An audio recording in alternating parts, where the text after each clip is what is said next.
Introducing the User Management in FleetOnGo. Access the Settings section to manage user accounts.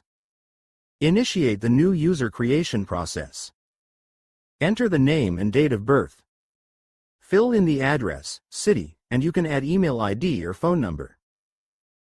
Select company name from the drop-down list. Select branch, station to which the employee is assigned. Select designation from the drop-down list. If the designation is not available, click the plus, Add button to create a new one. Select department from the drop-down list.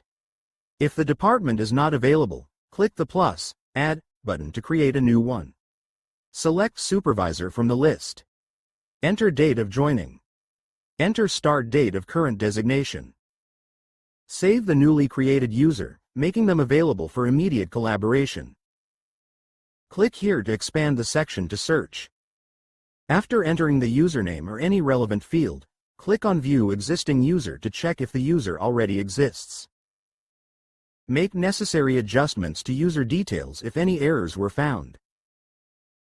Finalize any changes, ensuring that user information is current and accurate. Remove any outdated or incorrect users to maintain an organized user base. Access archived profiles for reference or potential reactivation. Reinstate any archived users, making them active participants once again. This guide will help you understand how to create a new user, an existing user, and an archived user. Thank you.